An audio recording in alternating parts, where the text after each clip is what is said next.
Hey, Shalom, Yabashim Yashab Rakatah.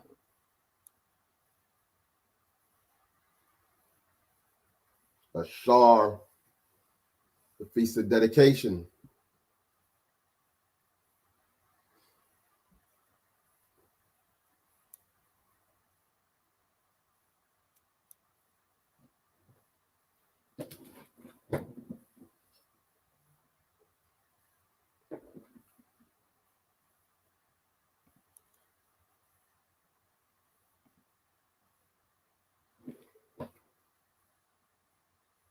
Can y'all brothers hear me?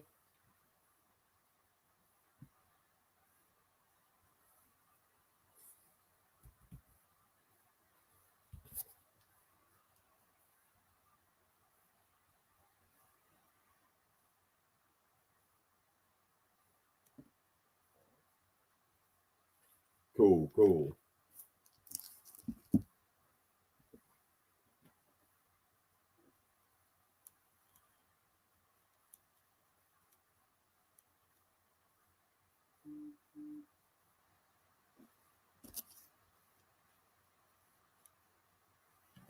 Waiting for another brother to come in, Azariah. Supposed to be popping in.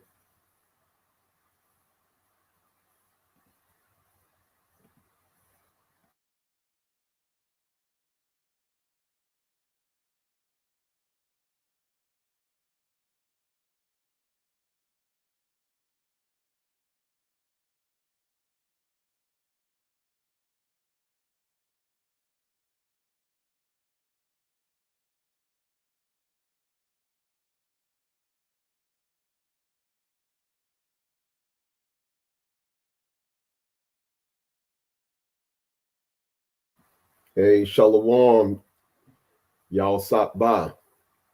Shalom, Tazadak.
All right, Shalom Akiyam, Yahbashim Yashab Rakatah.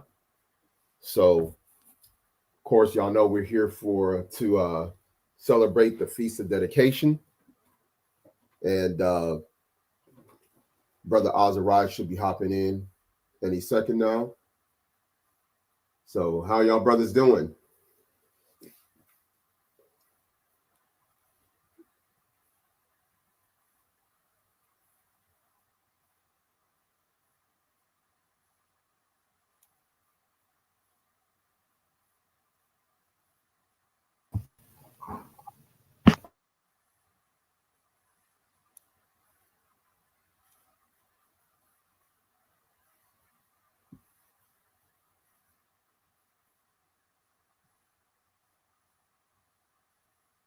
Con. Yeah, we're gonna be better once this captivity is over, man. This is one of the captivities that we were in, and we actually, in fact, let me see if I can go to it. Hold on for one moment. Let me actually pull out this layout and see if I could remove this. And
all right, yeah, I'm just waiting for Azariah to come in. So just hold on tight. I'm getting a few precepts up, and we'll get up and running.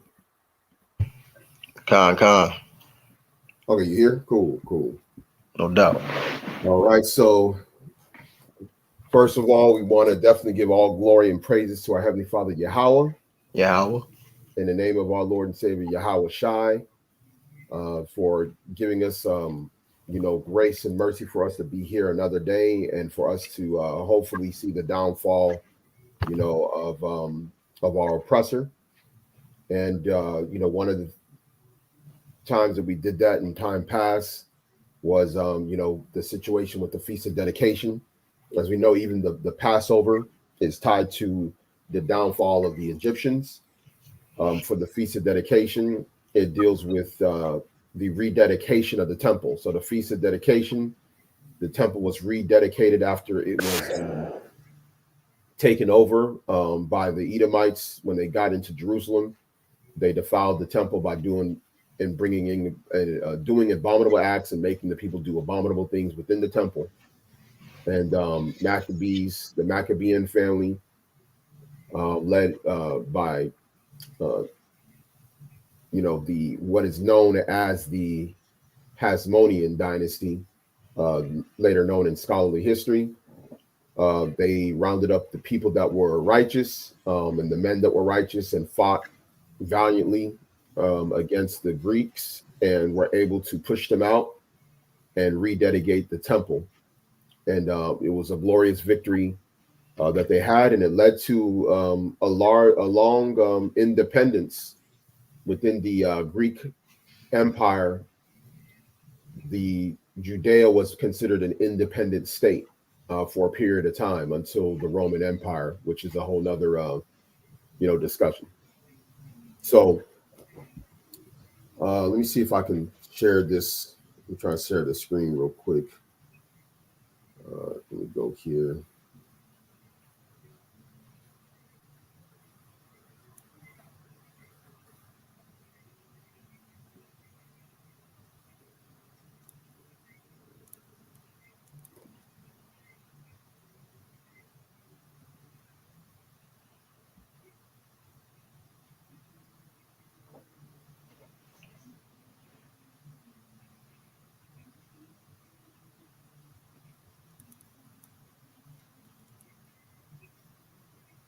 Okay, so hopefully it should work.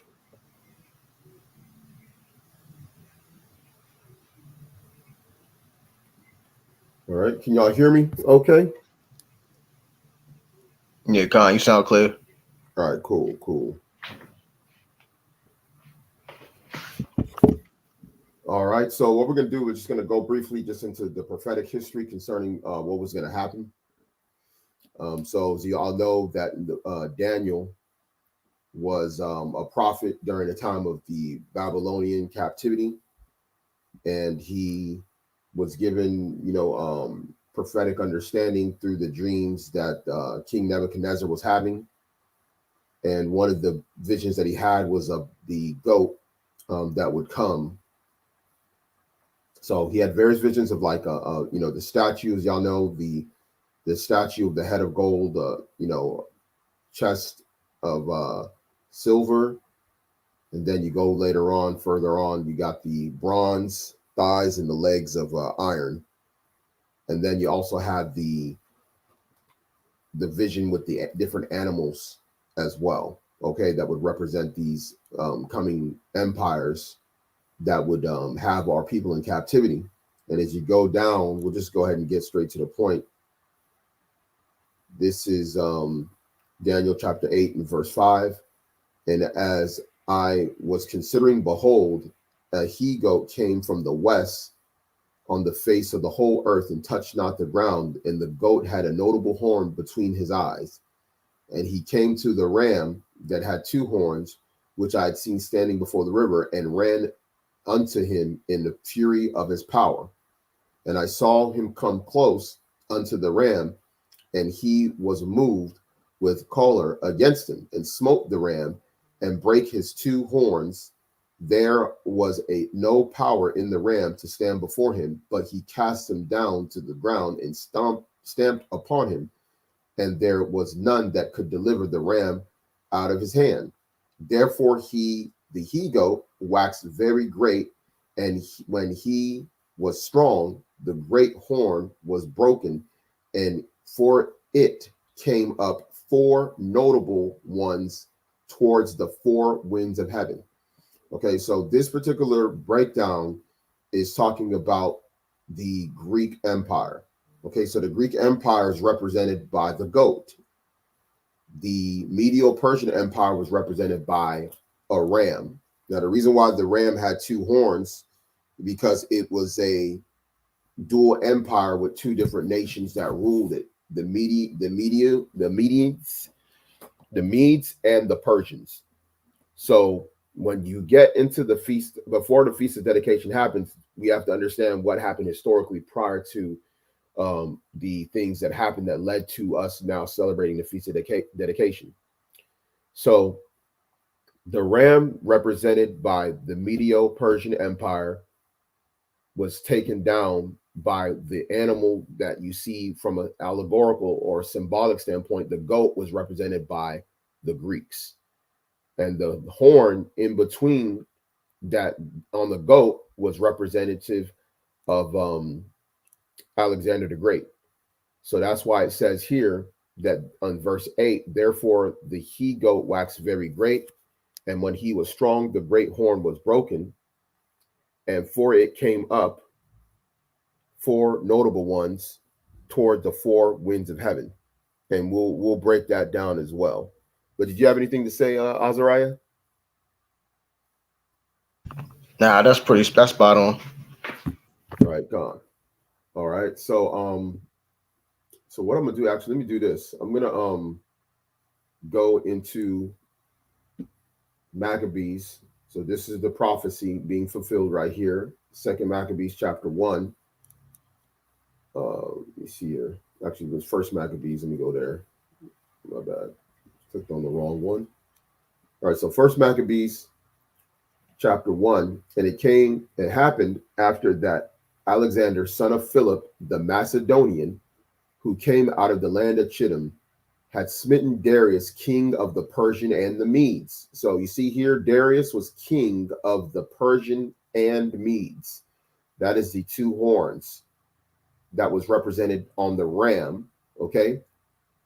That he reigned in his stead, the first over Greece. So it says, so Alexander, the son of Philip, took down Darius and the Persian and Medes empire. And that's how the he goat ended up taking down the ram, as according to prophecy in the book of Daniel. Now, the book of Daniel, that prophecy was like about, a couple of centuries before it happened, showing you that the Most High controls all the empires that come and reign on the earth, that the Most High can show even down to, the man and how he would fall. So what happened is, the horn that waxed great, which was Alexander, ended up dying and then parted his empire unto four other notable ones. So it's going to actually go into that as we read further down. So in verse 2, and made many wars and won many strongholds and slew the kings of the earth and went through the ends of the earth and took spoils of many nations, insomuch that the earth was quiet before him. Whereupon he was exalted and his heart was lifted up. And he gathered a mighty strong host and ruled over countries and nations and kings who became tributaries unto him. And after these things he fell sick and perceived that he should die. Wherefore he called his servants, such as were honorable, these were the notable ones, and had been brought up with him from his youth, and parted his kingdom among them while he was yet alive. Okay, so he parted his kingdom into four different parts, which we'll get into. And he says, so Alexander reigned 12 years and then died. And his servants bare rule every one in his place. And after his death, they all put crowns upon themselves. So did their sons after them many years, and evils were multiplied in the earth. Okay. So you see there that after Alexander conquered the known world at the time and had died, he split up his empire into four. The empire was split up into four parts. So four of his friends that he came up with, they took each a piece of the empire. And once that happened, the evils on the earth multiplied. Okay. So now we're going to go into who this little horn is. Okay.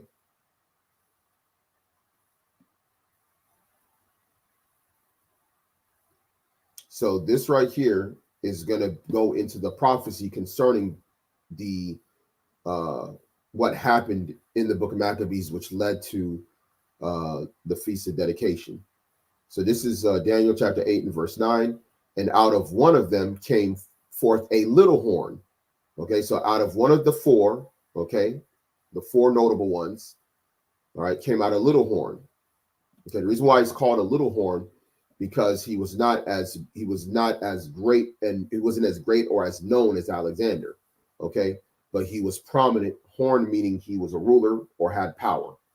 Okay, that's what the term for horn is when it comes to, like, prophetic understanding. And so out of one of them came forth a little horn, which waxed exceeding great toward the south and toward the east and toward the pleasant land. And it waxed great even to the host of heaven, and it cast down some of the hosts and of the stars to the ground and stamped upon them. Okay, so this allegory for the host of heaven is not actually talking about the actual constellations of the stars. It's talking about the children of Israel. Okay, because the children of Israel, there's allegories of the children of Israel being likened unto the stars, the constellations. So the people that were stamped upon, he couldn't stamp upon actual stars. We have to think to ourselves, he can't stomp on stars. He was basically, he had destroyed many of the people. Okay, so they invaded the land and they killed a lot of the people and basically, caused a lot of destruction in the land, which we'll get into. This is verse 11. Yea, he magnified himself even to the prince of the hosts, and by him the daily sacrifices were taken away, and the place of his sanctuary was cast down. So the daily sacrifices was taken away, and this is where they were doing different abominable things within the temple. And host was given him against the daily sacrifices by reason of transgression, and it cast down the truth to the ground, and it practiced and prospered. Then I heard one saint speaking, and another saint said unto the certain saint which spake, how long shall the vision concerning the daily sacrifice and the transgression of desolation, to give both the sanctuary and the host to be trodden under foot? And he said unto me, 2,300 days, then shall the sanctuary be cleansed. So that's basically what happened. Is after a while, when the Maccabees and the rest of the righteous brothers that were there at that time were able to overthrow the Greeks, they were able to cleanse and rededicate the temple. And that's the prophecy in the book of Daniel concerning it. So any brothers got any questions so far? Khan, I do got a precept, if I may, to go into what you was talking about with Israel being likened unto the stars. Okay, Khan. This is how the Most High say he's going to multiply them. It's Genesis 26:4. And I will make thy seed to multiply as the stars of heaven, and will give unto thy seed all these countries, and in thy seed shall all the nations of the earth be blessed. So it's going to the promise of how he's going to multiply them as the stars. Obviously there's a lot, so it's it's unmeasurable how you'll be able to count the number of the children of Israel. Khan. So yeah, as a host of heaven, or as the stars. That's right. And in fact, I'll get another precept as well to show that also. So that's so that Daniel 8, it was a dark saying, for the way it was spoken at that time. But with the precepts like the brother just brought out, which is a good precept, it'll kind of give you that understanding. So here is Revelation chapter 12 and verse 1 says, and there appeared a great wonder in heaven, a woman clothed with the sun and the moon under her feet, and upon her head a crown of 12 stars. And who are those 12 stars? It represents the 12 tribes of Israel. Okay, so cast some of the stars into the ground. It basically is talking about Judah, Benjamin, and Levi, because those are the three tribes that were there. In fact, there's another prophecy that also says about a third part of the stars, were taken, which is right here in verse 4.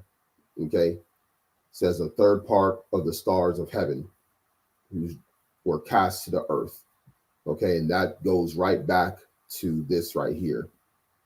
Okay, when you go into that horn, cast to the earth, cast to the ground. So he cast some of the hosts and of the stars to the ground. In Revelation 12, again, when you go down to this red dragon,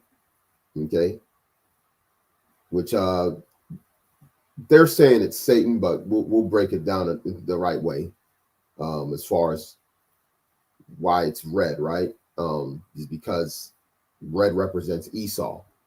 So when you go here, It says in verse 4, and his tail drew the third part of the stars of heaven, which is Judah, Benjamin, and Levi, that was still in the land at the time of the Maccabean revolt, and did cast them to the earth. And the dragon stood before the woman, which was ready to be delivered, for to devour her child as soon as it was born. Okay. All right. So far so good, Akium. Y'all got any questions?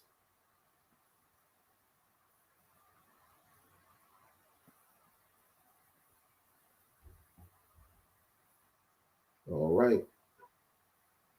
Move on. So now we're going to go into who this person was. Okay. We're going to go into what happened to the temple and all that. So now we're going to go back to First Maccabees chapter 1. And let's see. Okay, so that little horn in Daniel 8 is going to start right here. So in verse 10, and there came out of them a wicked root, Antiochus, surnamed Epiphanes, son of Antiochus the king, who had been in hostage of Rome. And he reigned in the 137th year of the kingdom of the Greeks. So at this point, they've been ruling for like 137 years. I believe the Greek Empire, and this is, I want to get y'all on the timeline of this, right? So here is the Wikipedia on Antiochus Epiphanes. Let me see if I can increase the size a little bit. Okay. So as you see here, he ruled the Seleucid Empire from 175 BC until his death in 164 BC. So this is about less than 200 years, about 175 or 170 or so years before Yahushua was born. This is when this event happened. Okay. And that's who this Antiochus Epiphanes was, the one who caused our people to become Gentiles and Greeks. He was the one that forced that upon our people. That's the reason why when you get into the New Testament, it's talking about the Greeks, the Gentiles. Those were our people that were descendants of those that were forced into being Hellenized. Okay, so we go ahead and read this paragraph, and it says here that he was a son of the king Antiochus the Third, the Great, which we just read in Maccabees. It said he was a son of Antiochus. It says here originally named Mithridates. Okay, he assumed the name Antiochus after he ascended the throne. Notable events during Antiochus's reign include his near conquest of Ptolemy, Egypt. So he was fighting against one of the other factions that ruled during the Greek Empire. Okay. In fact, let me see if we can pull up a map. This is the Seleucid Empire. And I'm going to see if there's a way for us to go into the division of the Macedonian Empire.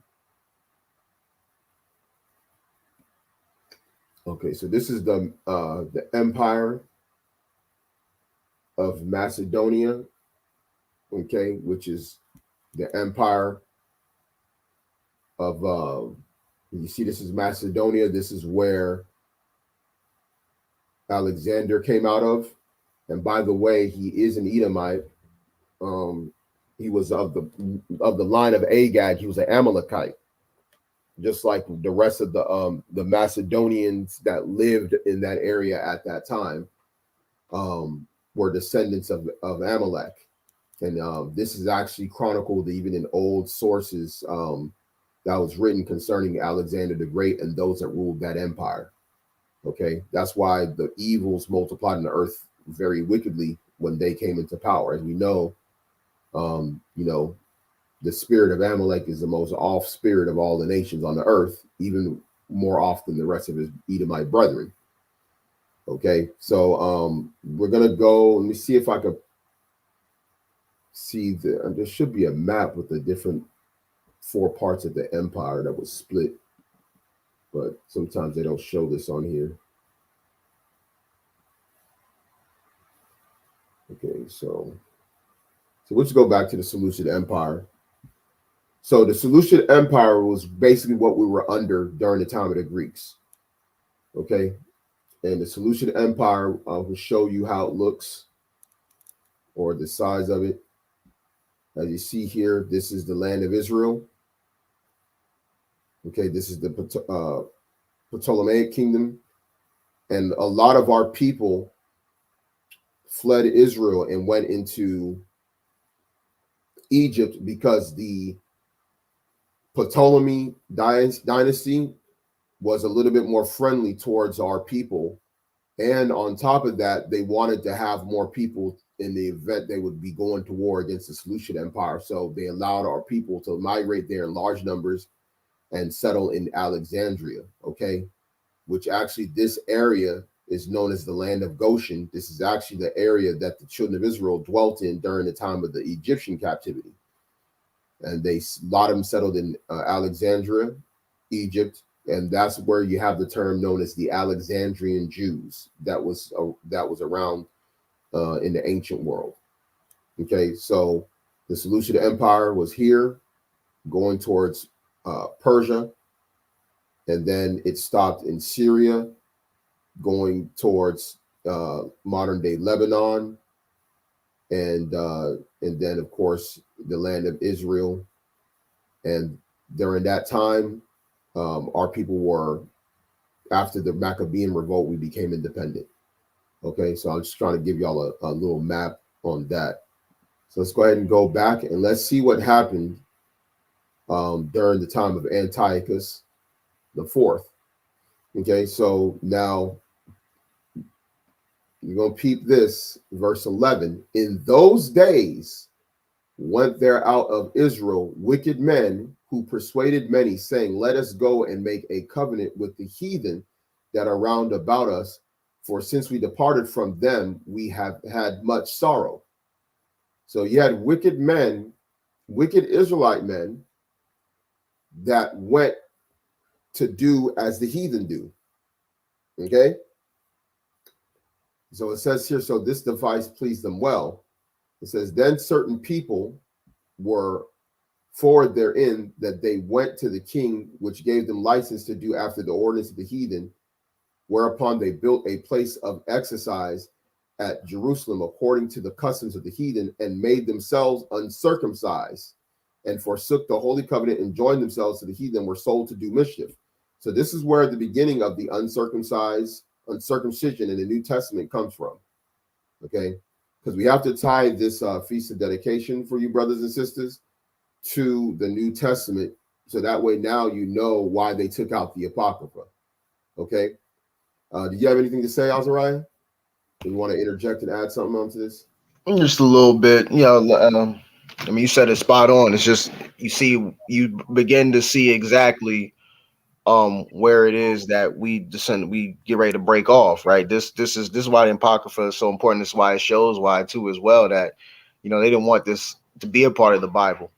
Put a lot of their plans, their doctrine would be totally trash even from the get-go, right? If someone would actually read and to look into those Bibles, it just totally throws their doctrine off. So, and also on the point too, where it shows that, our people, wicked men out of Israel, right? This is why it's good to know, because we always had an evil sect of our people that from the inside in, it was always things that are always done internally. You look at the Black Panthers, you look at everything, it's always done internally, it's always internal fight. And then they go ahead and, rat out, our people to put us in a bad situation against the enemies.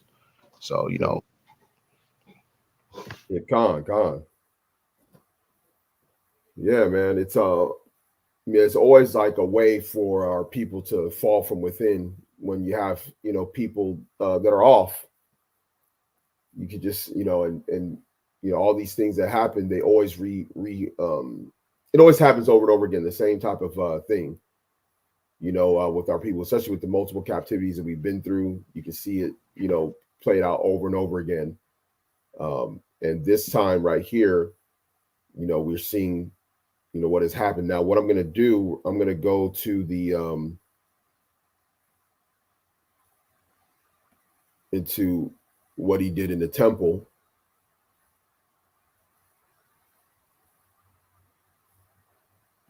So it says here, we're going to verse 20. And after that, Antiochus had smitten Egypt. He returned again in the 143rd year and went up against Israel and Jerusalem with a great multitude. Okay. So remember, this is the 143rd year of the Greek reign. Remember, initially, I think it was the 137th year. Yeah, so 137 in verse 10. The third year was 6 years later. So the 143rd year was 6 years later when he returned to Jerusalem. Okay. So he says he returned again in the 143rd year and went up against Israel and Jerusalem with a great multitude. So he brought up a big army to come up against our people that were in the land, and entered proudly into the sanctuary and took away the golden altar and the candlestick of light and all the vessels thereof, and the table of the showbread, and the pouring vessels, and the vials, and the censers of gold, and the veil, and the crown, and the golden ornaments that were before the temple, all which he pulled off. He took also the silver and the gold, and the precious vessels. Also he took the hidden treasures which he found. And when he had taken all away, he went into his own land, having made a great massacre, and spoken very proudly. So he massacred a lot of our people as they were stealing these things out of the temple. Okay, and he was talking a lot of mess. Okay. It says, therefore, there was a great mourning in Israel and in every place where they were. Now, mind you, this was unprovoked. Okay. This is unprovoked. For those of y'all that want to say that, those people out there that want to say that trust that you should be cool with your enemy of the other nations. I mean, this is unprovoked. 6 years later, after he came into power, he did this. Okay. So now what we're gonna do.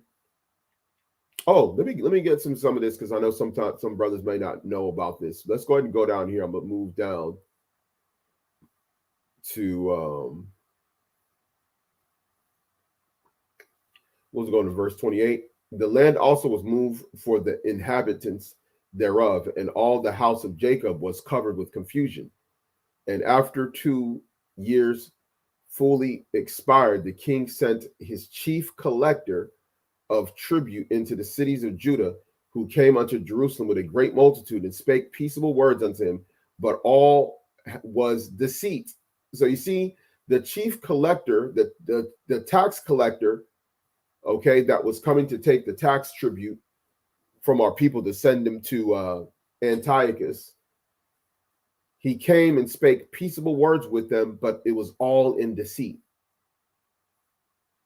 See, all these jakes out here, they want to have a politician tell them lies, okay, and they want to feel good, but they don't understand that that's all deceit. Okay, see, a lot of this stuff was happening by surprise and through deceit. Okay, you had anything to say, Azariah? Yeah, it's a couple precepts. Um, starting off with Exodus 32 and 20 20 was it 32 and 23 and 32. Thou shalt make no covenant with them nor with their gods. That's what we screwed up right there the first time.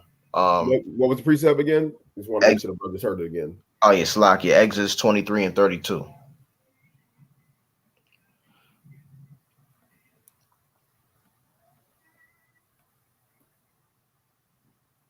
Mm-hmm. There it is. Yep.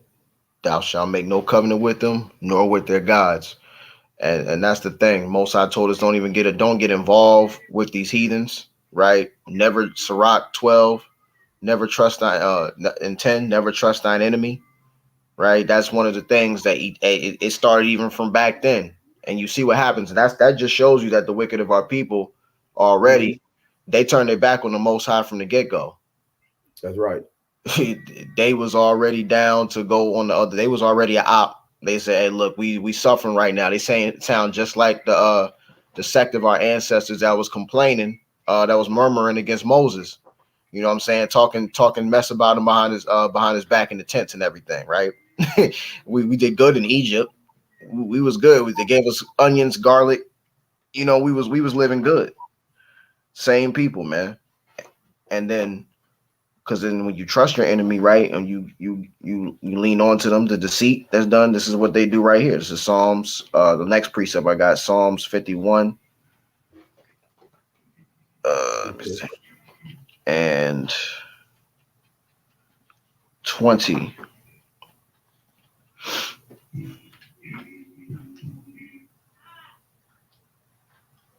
I think I know where you want to go. 55. Yeah. Chapter. Yeah, it's like your wrong chapter. It's 55 and 21.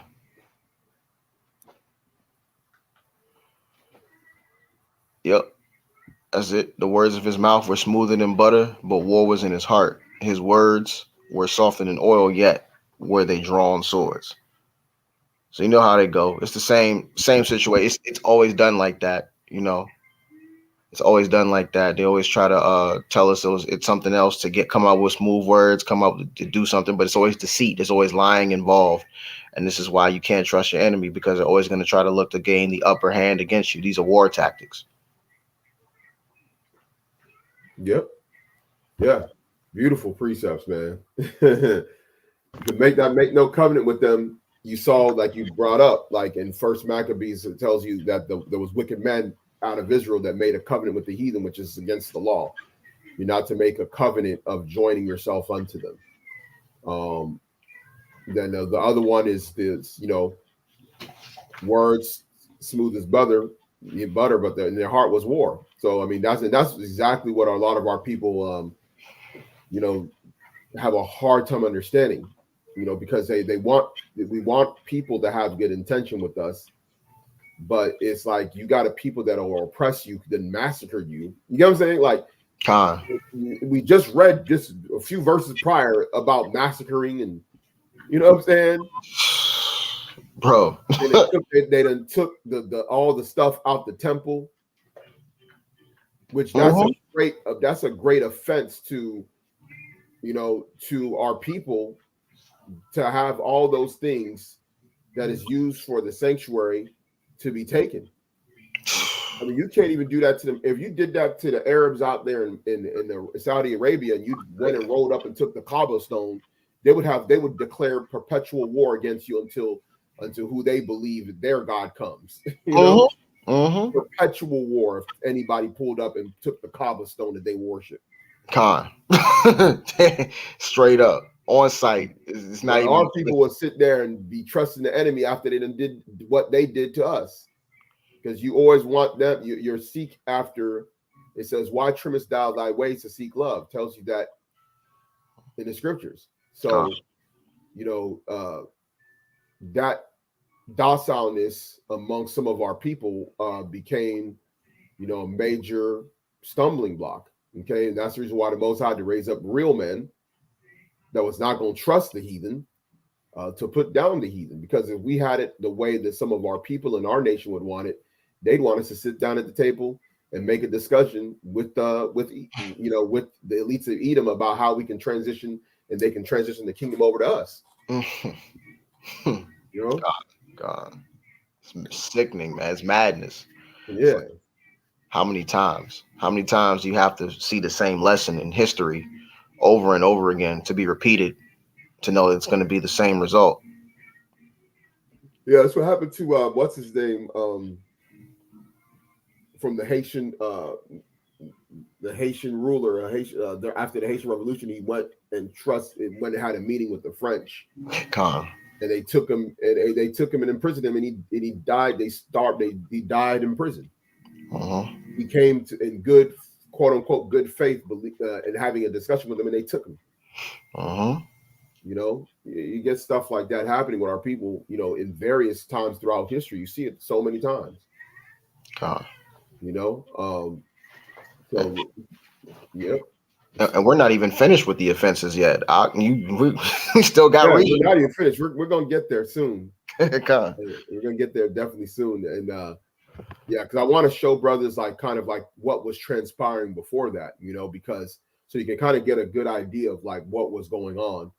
And certain things some times if you haven't read this in a while, you might forget of some of these precepts. You're like, whoa, I forgot about that. So now we'll go back to verse 30 again. And spake peaceable words unto them, but all was deceit. For when they had given him credence, he fell suddenly upon the city and smote it very sore and destroyed much people of Israel.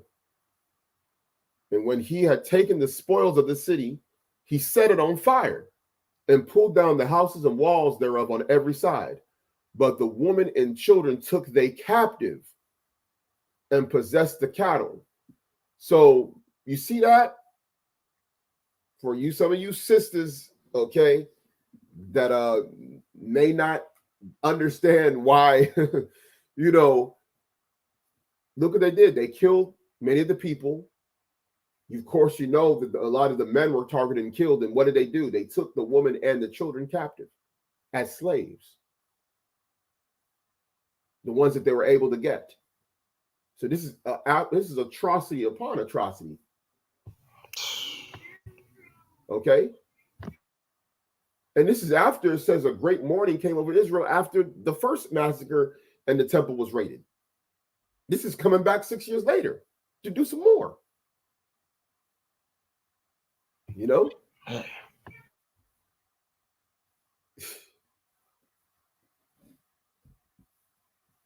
And burn the houses. So you guess what? The people that were remaining, a lot of them were homeless. A lot of them were outside. And I ain't talking about going to the club and being seen. They was outside with no covering, no house. Okay, they were spoiled, meaning their possessions were taken from them. It says, and they possessed the cattle. They took the cattle. So now how are you going to eat? Okay, they burned the city. You know what that means? Also, probably they burned the land, the crops. Okay, that's to completely break you down economically and socially. Okay, and see, this is what people don't understand about the scattering of Israel. Some of these children that were taken captive, younger boys, if they weren't killed after being taken captive and they were able to be old enough to have children, they would have been in these other lands where they were taken captive even during this time. Okay. So let's see if we can.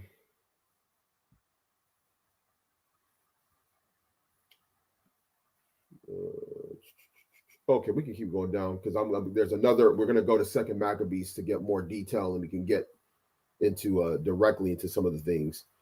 So going on, we'll go to verse 33. Then builded they the city of David with a great and strong wall and with mighty towers, and made it stronghold for them. And they put therein a sinful nation, wicked men, and fortified themselves therein. They stored it also with armor and victuals. And when they had gathered together the spoils of Jerusalem, they laid them up there.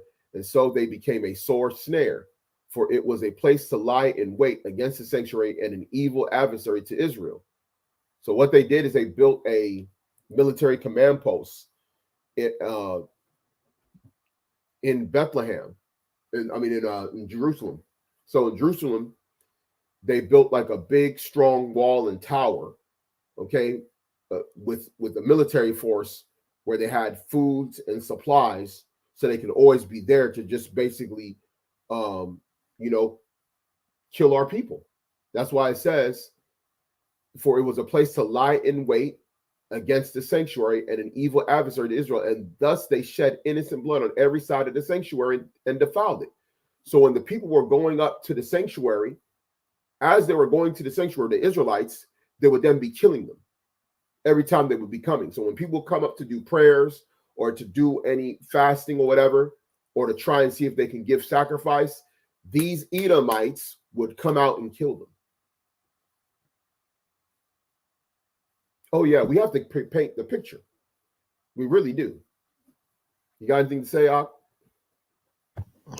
Nah, man. Just like we said, the offenses is this is just the beginning. You would think, right?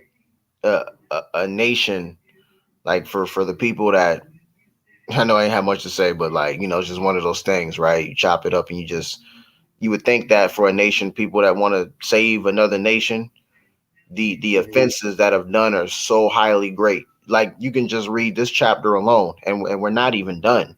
We're in chapter 1, Ak. Chapter one. We're not even finished. We're chapter one.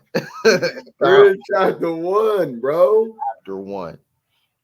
Right. So I just for our people that may have any slimmer of doubt or that are full blown on that, you can read this and truly say that this is a people of worth of salvation or have or an inch of repentance. The Most High has put an inch of repentance in their heart towards our people. You I don't know what else to say to you. I'm gonna just leave it at that. I don't know what else to say to you this late in the game. Yeah, God, man, bruh. And we're not going to be able to go into like every single thing because we recommend you brothers and sisters y'all read the book of Maccabees. You read it and get an understanding of what some of the events happen because we can't really go over every event. In fact, we do have the Day of Nicanor come as well that's going to be coming up, which also takes place inside the Maccabees as well. Okay, so we'll keep going down so we can kind of continue to get the understanding of what happened. Insomuch that the inhabitants of Jerusalem fled because of them, whereupon the city was made an habitation of strangers. So what happened? A lot of the inhabitants of Jerusalem fled because of them. So because of these killings, this let's put it like this. This is basically this what they did by setting up this area where they had a tower where that was fortified that they can stay and chill in, and they had all their armor, all their weapons, and all their food. This was basically a lynching. It's basically the Ku Klux Klan. Okay, this is one of the origins of groups like the Ku Klux Klan. Okay, yet another group known as I think it was like the Red Shirts, I believe.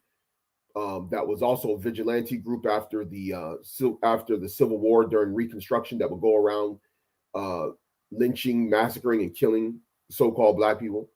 This is basically what they were doing. Okay, they were basically lynching our people for sport.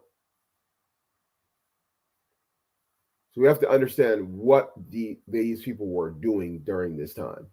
Okay. So as you see in verse 38, insomuch that the inhabitants of Jerusalem fled because of them. So a lot of our people fled. The terror was so much that the inhabitants, the people that lived in Jerusalem, left the city. A lot of them settled in Alexandria, Egypt, because the Ptolemaic dynasty was a little bit more friendly towards the Jews, in part because of their rivalry with the Seleucid Empire, which they were warring with. Okay, now the Ptolemaic dynasty were Edomites that were descendants of the friends that Alexander the Great parted four parts of his empire towards. But they knew that for their benefit, it would benefit them to have the population of the Jews on their side. So a lot of our people fled to Alexandria. This is one of the reasons why Joseph and Mary, with the infant Yahushua, were able to flee to Egypt and hide right from Herod because there were so many of our people that were there already at that time. Okay. And if you want to know more about the Alexandrian Jews, if y'all brothers have a Josephus, the Josephus goes into the Alexandrian Jews as well. Okay. You can also Google Alexandrian Jews and you can pull up articles. Wikipedia goes into it. It'll tell you the history of how the Alexandrian Jews came to be. Okay, we even have Apollos, who is one of the disciples in the book of Acts. He was actually what would be considered an Alexandria Jew, a Jew that's from Alexandria, Egypt. So now continuing on, so it says, whereupon the city was made an habitation of strangers. So other nations began to inhabit Jerusalem because so many of our people fled and become strange to those that were born in her, and her own children left her. Okay, so a lot of our people fled, and then heathen began to try and encroach and move in. Okay, and the among those heathen would have been the Edomites that were just south of the land. They would come in there and start trying to live in there as well until they were eventually kicked out by the Maccabees. So it says her sanctuary was laid waste like a wilderness. Her feasts were turned into mourning, her Sabbaths into reproach, for honor into contempt. Now, I'm not going to read the whole thing, but as you go on, it's going to show you how Antiochus made a decree that the Israelites should leave their customs, their laws, and should follow the religion of the Greeks, and should not circumcise their children, and shall eat abominable foods, unclean foods, and to basically worship, idols. One of the idols was, I believe, Jupiter, that they set up an idol's temple in Jerusalem to worship Jupiter. Okay. So now we're going to see if we can find, what we'll do. In fact, we'll go into, I want to get the actual part where the temple eventually was rededicated. So we can actually just go to the fourth chapter. You have anything to say, Art? Nah, that's spot on. You Okay. also, you got the rebel part too.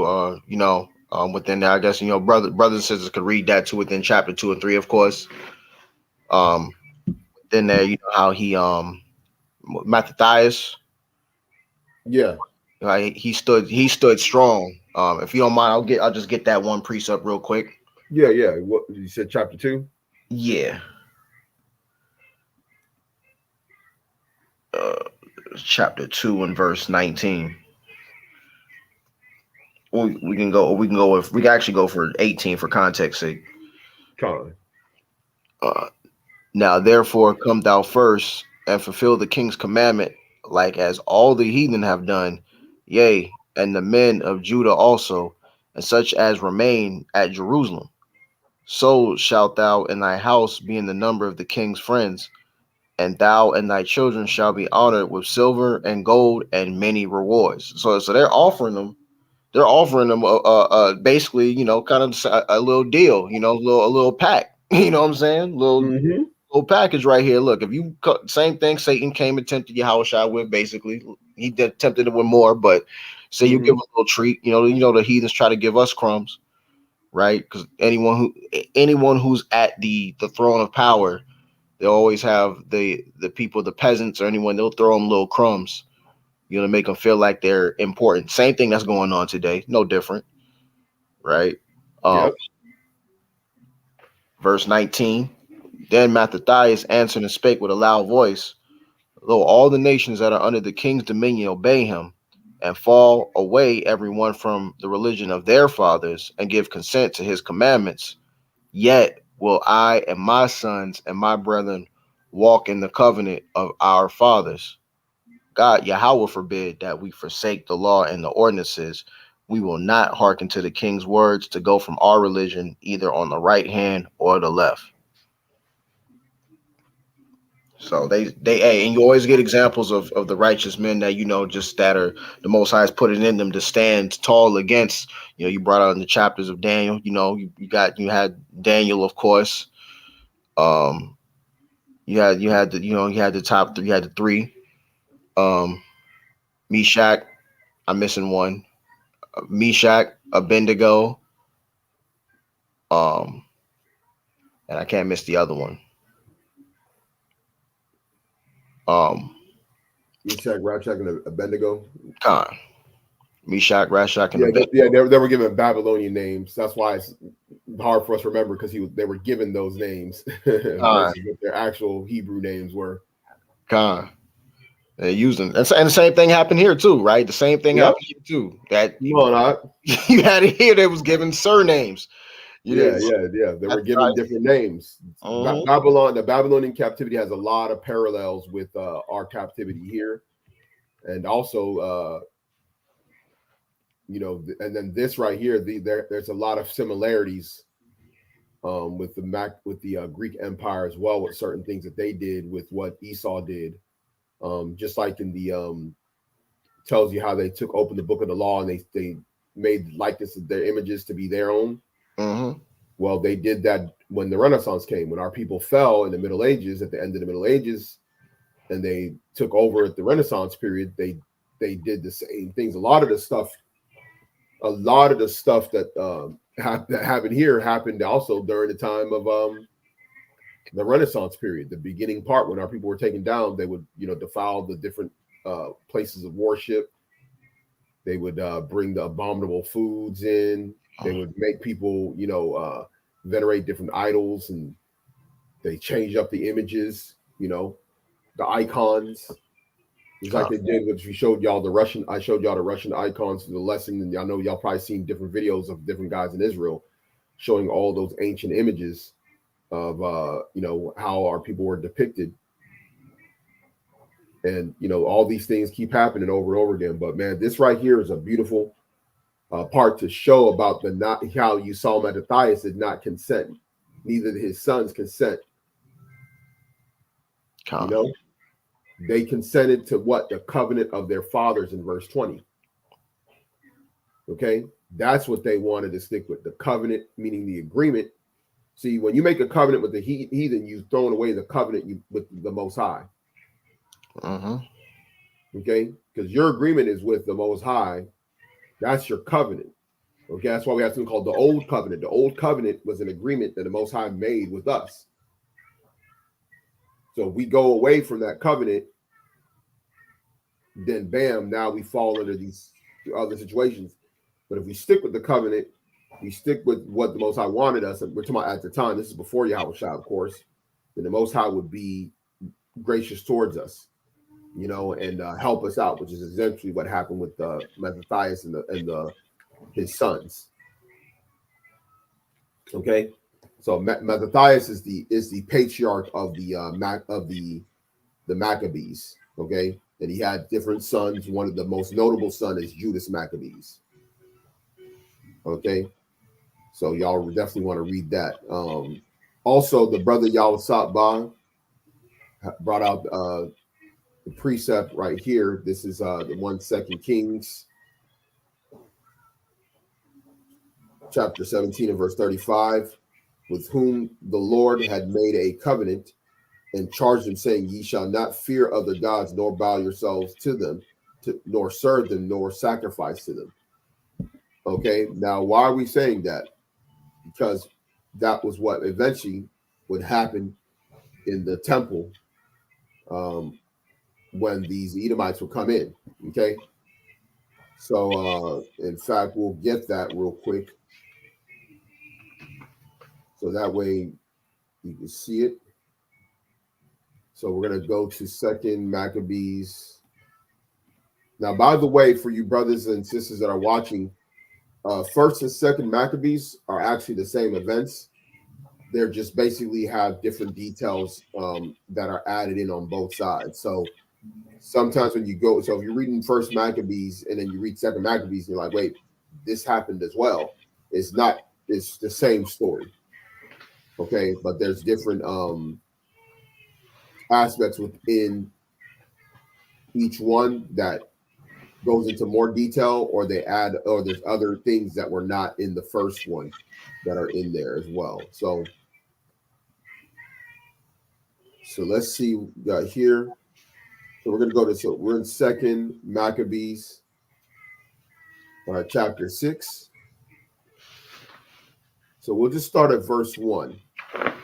Not long after this, the king sent an old man of Athens to compel the Jews to depart from the laws of their fathers and to live after the laws of God. That's actually in First Maccabees 1 as well. Okay. So when Antiochus made the decree that we should depart from the law of our fathers, they also sent old men from Athens, Greece, to compel our people to depart from the laws of our fathers. Okay. So verse 2, to pollute also the temple in Jerusalem and to call it the temple of Jupiter Olympus, and that in garrison of Jupiter, the defender of strangers, as they did desire that dwelt in the place. Okay, so let's actually do that. Let's look at this real quick. Okay, now, by the way, this is one of the notable things that Antiochus Epiphanes. Now, this is secular history. This is why a lot of these Edomites do not want us to go into this apocrypha, because this destroys their beloved Greco-Roman empire that they try and push in front of the world and try and make us like during the time of when we're in school. Because when we're in school, and I remember vividly being in school and being taught about the Greco-Roman Empire and how this is the beginning point of Western civilization, and how great Alexander was, and how great the Romans are, and how great Caesar was. And they made us watch all these documentaries and these movies that made these people so mythically great. And they said, you got to be like these people. These are the ones that actually are the great men of the world. But they little did they wanted what they never wanted to tell us is this right here that I'm going to highlight. What was Antiochus Epiphanes known for? His persecution of the Jews in Judea and Samaria and the rebellion of the Jewish Maccabees. Yeah, that's what they didn't want you to know. They didn't want you to know that. See, if you was in school, if you was in high school and you was in your world history class, because when we're in, I don't know about you, Azariah, but we are one of the history classes that we took in high school, I believe that was like either 10th grade or 11th grade, was world history. Mm. So that whole year we were studying world history. Did y'all do that? Had world history classes. We did, but they didn't. This is not. They didn't go into the peaks of this. They did not go into any depths of this type of levels. You know, they might have made a mention like something like Alexander the Great and things, but they did not, by any means, they didn't go into any depth. You know, not even talking about this, but they just didn't give you any depth of it. So it was limited amount. Yeah, Con. Yeah, they would completely avoid this because I remember world history class, and I would remember if this was brought up about in fact, Antiochus Epiphanes wasn't even brought up. The only person that was brought up was Alexander the Great, about how him and his armies took over the whole known world and defeated the Persians. That's what we learned, and that was it. That's like a chapter in the book, and they see pictures and stuff like that, and then they just and then in world history they just jump straight to Rome. They just jump straight to the Roman Republic and the Roman Empire with Julius Caesar and Brutus, and all that. You know what I mean? Yeah. They don't even let you know what happened. That just shows you these schools out here, they're meant to keep our people blind. Because think about it, if our people were taught the full history of the Greek Empire and the persecution of the Jews in Judea and how they forced them to be Hellenized and worship idols, you know that they couldn't even hold this. That stuff wouldn't even be able to hold in the churches of them saying that the Gentiles are other nations in the New Testament. Nope. So this is all part of the intricate plan to keep our people deceived. You have to have it on all levels. You know what I mean? The school system has to keep the information from us. The church has to keep the system away from us. Because if you learned that in the school system when you went to church, you can be like, hold on. These uncircumcised, well, there was Jews that were uncircumcised. Come on. So they can't have the history and then be a Christian. Can't work like that. Impossible. It can't work like that. So they have to be in line with each other. That's why there's a guy, his name is I forgot the guy's name, but his name escapes me right now. But he's known, he created what was known as the racial compensatory code where he talks about how when you examine the whole world, when you examine who controls what, there's 9 areas of activity that are controlled by the Edomites, the elites. And one of those areas is religion, politics, sex, which means relations between man and woman or whoever, meaning they control the narrative behind all that. Education. So if they could, if one of the 9 areas they control, if 2 of the 9 areas they control is education and religion, they have to basically have the same effect of them being able to maintain their supremacy. Okay, by basically keeping information out, and hence the reason why they removed the Apocrypha as well. Now I'm gonna go into this Jupiter guy, right? Okay, so let's show you who that they were trying to make us worship. Okay, now they set up the temple of they made the temple in Jerusalem, the temple of Jupiter. This guy right here. Okay, now he in the Roman Empire he was known as Zeus. During the Greek Empire, he was known as Jupiter. Okay.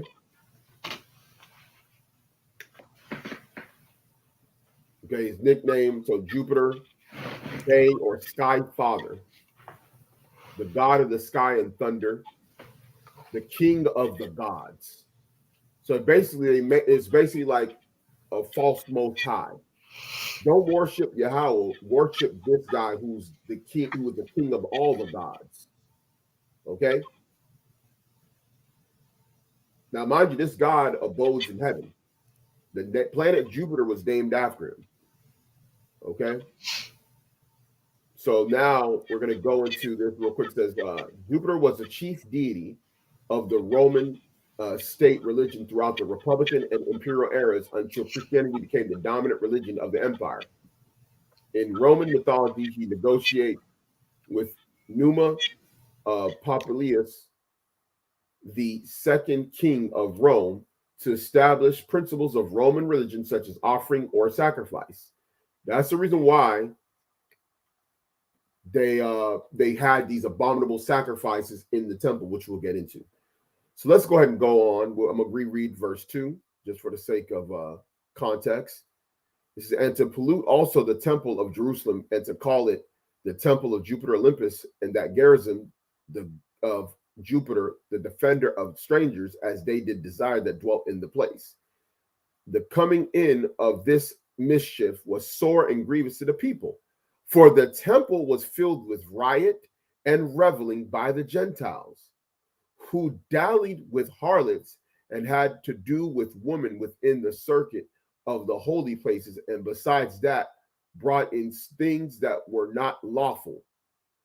The altar was also filled with profane things which the law forbiddeth. Okay, so this is where they were putting unclean foods and sacrificing them in the temple. They were also bringing harlots into the temple and dealing with them and throwing parties and getting drunk inside the temple. What? Yo. And so for anybody, just real quick, for anybody who's saying you can join yourself to harlots, just think there's another example for you. Uh-oh. I'm fired. Just saying, just think about that. Man. This is totally unholy acts, man. Just in a direct spit to the face. Con. Come on, man. It's crazy, bro. It's crazy. Man. Yeah. Now it says here, verse 6, neither was it lawful for a man to keep the Sabbath days or ancient fast, which is basically the feast, the ancient feast, or to profess himself at all to be a Jew. A what? To profess himself at all to be a Jew. Come on, man. So basically they said, call yourself a Greek. Yep. Y'all are Greeks, just like they say y'all are Americans. See, if when Kanye West says that he's a proud American or he's American, he wants to run for president, they're cool with that. He calls himself a Jew, all hell break loose. Okay, that which is that been is that what shall be done. There's no new thing under the sun. See, that's why they want you to call yourself an American. Call yourself a Jew is a problem. See, a lot of stuff that they're doing, they did it before, you know? Because they want to, it tells you that they want to remove the remembrance, you know, out from among the people. In fact, let me get that real quick. Okay.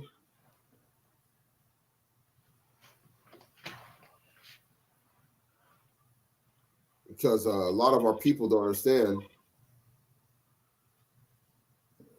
that what they done was happening, but you know, the Most High actually allowed it to happen. Because that's why we have to what's called bethink ourselves. So after a while, these curses will come upon us so badly we'll forget who we were. As crazy as it sounded, right? But it was going to happen. But this is one of the things. How that happens is when you get persecuted so much that your safety and your family's safety is to a point where where you have to be basically deny that you are a Jew for the sake, you know what I mean? Out of fear of being killed and you and your family being killed, right? Or persecuted, you just deny that you are one. Oh, hey, look, there's a DJ Academics, you know, people who know DJ Academics, you know, basically just rolls himself up to this big, you know, media, you know, online media, you know, star at this point. I give him that. He was afraid to go on there and say, he was afraid on his live to say shalom. He was like, shalom, what is that? Oh, not, you know, you ain't gonna get me caught up. That dude was shook to say shalom. Yeah. Yes. Yeah, I remember I saw that. I was crazy. Yeah, I saw that. He was like, yo, you ain't gonna get me caught up. Because he saw what happened. This boy got canceled. He ain't trying to get canceled himself, you know, because he got a Spotify deal. Yeah, okay. I know that was big money because he had a lot of leverage because he could just stay straight on YouTube. He got like over 2 million subscribers, like on his main YouTube page, and like another million probably on his backup page. You know what I'm saying? So he's sitting on bread, like a lot of bread. So I already know that Spotify deal for him to do is off the record. Is a Spotify channel, and I know they had to give him some mills per year for that one, or at least some money up front plus whatever streaming rights he would have to the streams. Yeah, he's gonna try and work his way up to Joe Rogan. Well, no one's gonna top Joe Rogan. You got to get an audience outside of the hip hop community that's bigger than the hip hop community to get Joe Rogan status. Right. You know, but he living comfortable. Oh, very. Oh, he talking a lot of trash to Little Baby. He want that smoke. he already challenged Little Baby to a fight. He want to fight Little Baby for real. So see, and that's the thing, right? Same tendencies of our people. We quick to fight each other. Mm-hmm. You quick to take some smoke with Little Baby, but when it comes to them people who took the identity of your same people, oh, you don't want no smoke. You can't even say shalom. Get out of here. Yep. You got to smoke for Little Baby who got goons. And he's a whole, you know, non-street dude. You know what I mean? Oh man. But you can't even say shalom back, nothing. You scared. You're like, oh, don't even say that on my platform. I don't want to get got like that. Man, I don't want to get them anti-Semitic charges. He said. But see, the thing about it is they're these fake Jews, they're the ones that don't have the issue that we have in verse 6 of 2 Maccabees, chapter 6. Oh, there we go. We're the ones that can't call ourselves a Jew. Right. See, this Bible just shows you every time that it's not pertaining to them. Come on, man. Okay? Yep. Because they're the promoters of a lot of these heathen customs and these idols. Come on now. They should be kicked out of the temple by that state, by just off of that Yeah. alone. Yeah. Yeah. Yeah. So what we're gonna do, we're gonna go into yeah, we could probably go into let's go. Let me see if there's anything left on this. Let me see.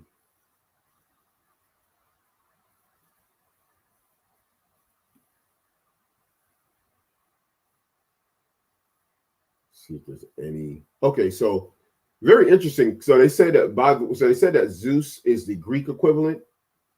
Now I'm thinking that because of probably the time in which the Book of Maccabees might have been written, that they just basically said Jupiter since they knew it was the same god as Zeus. But Romans called the god Jupiter, and it was called Zeus by the Greeks, which everybody knows Zeus is a Greek god, so that makes sense. Plus, the word Jupiter is a Latin word anyway, so that would make it Roman by that. So that's just a little caveat for y'all to understand and know that Zeus and Jupiter are the same god. They're just one is a different name under Greek, and under the Romans, it was a different name. Now look at the equivalent, right? The equivalent to Zeus is Baal or and Allah. See, a lot of people don't know that Allah was a god, an idol, back in the ancient world before there was even Islam. Come on. See, this L right here is actually Allah. How you would say L in the Hebrew, okay, is Allah. You see, if this is the Hebrew, Phoenician and Hebrew, that's the same language, okay? It's just the Phoenician characters are different.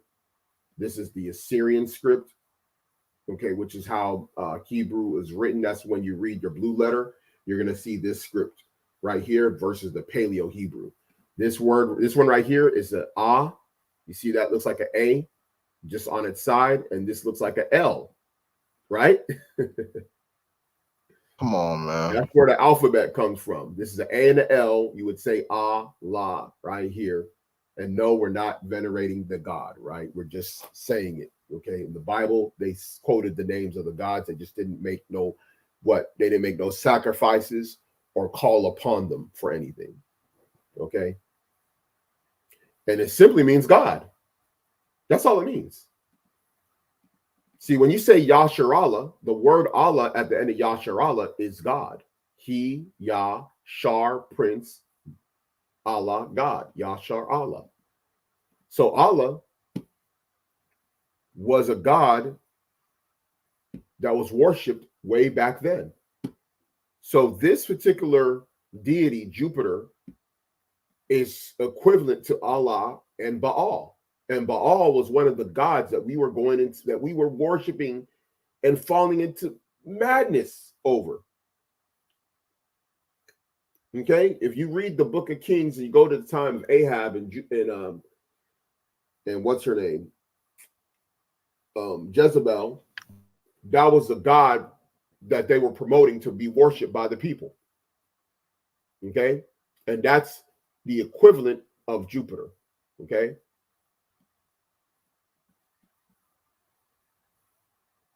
Very, very heavy stuff. You got anything to say, Ot?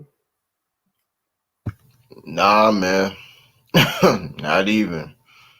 Okay, and by the way, one of the symbols that's also next, the sacred animal of Jupiter, just so you know that these Greeks were Edomites, says here Jupiter is usually thought to have originated as a sky god. His identifying implement is the thunderbolt, and his primary sacred animal is the eagle.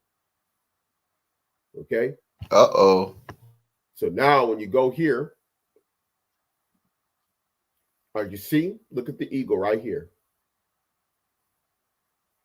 Okay, which is the spirit animal of Esau.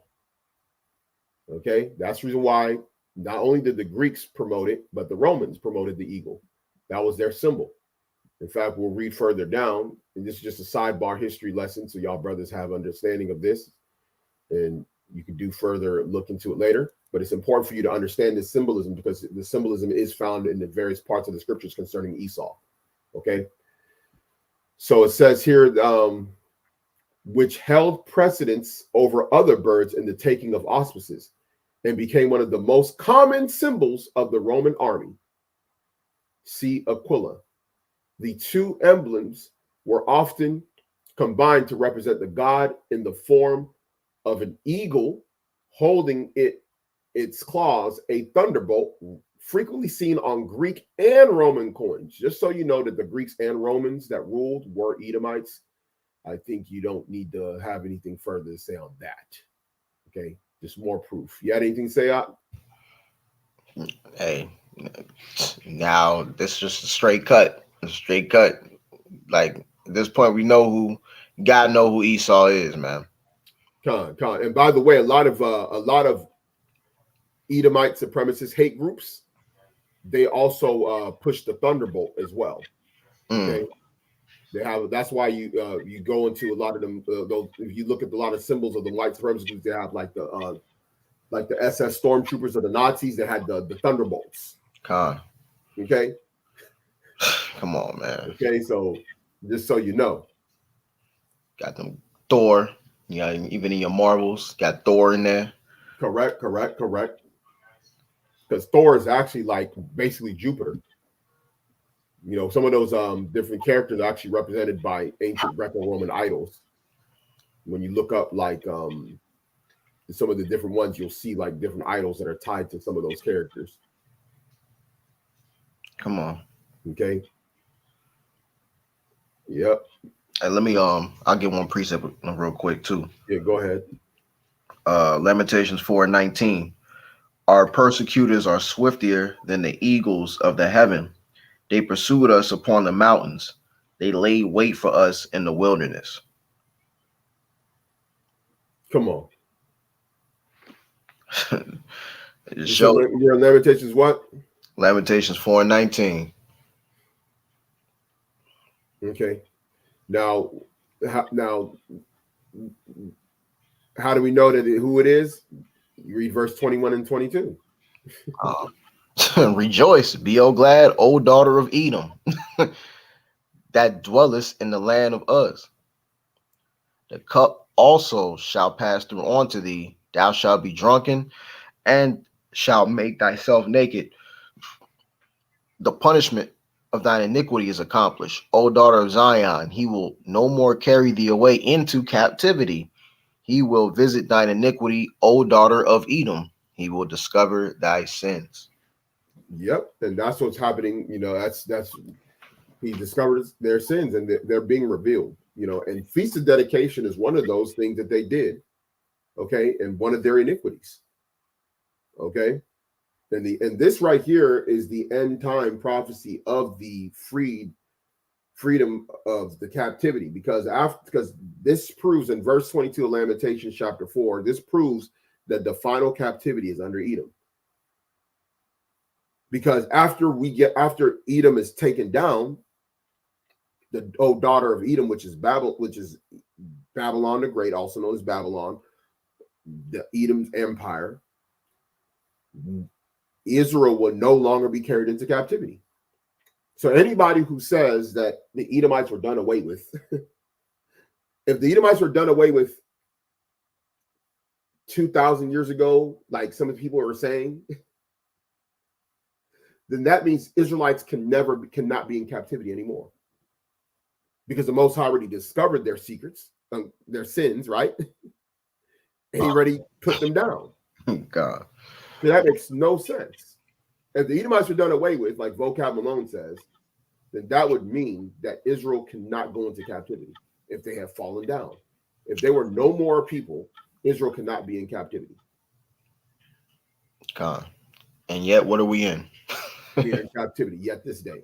Like it says in Baruch, we are yet this day in our captivity, right, where the Lord had scattered us. Come on, man. All right. So this is getting a little bit heavier than I thought it would be, but this is actually pretty good so far.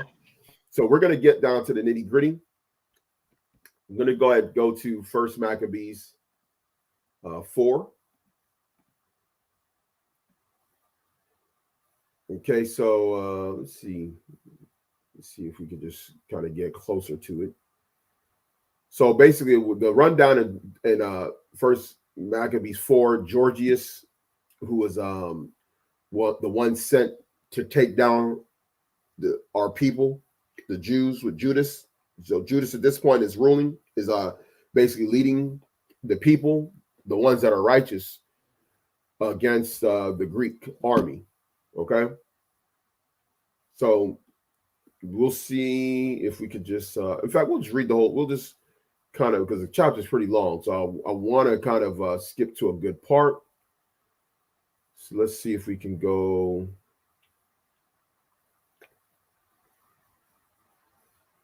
Yeah, we'll start right here.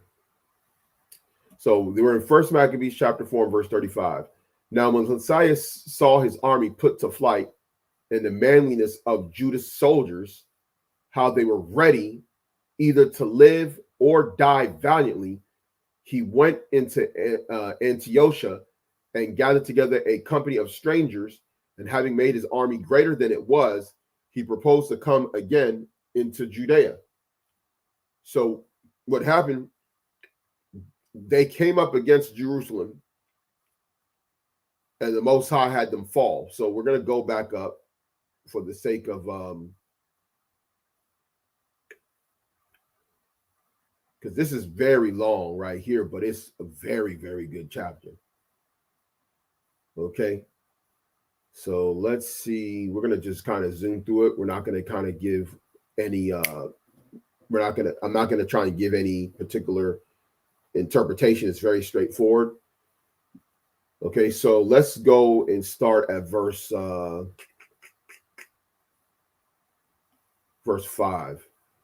In the mean season came Georgius by night into the camp of Judas.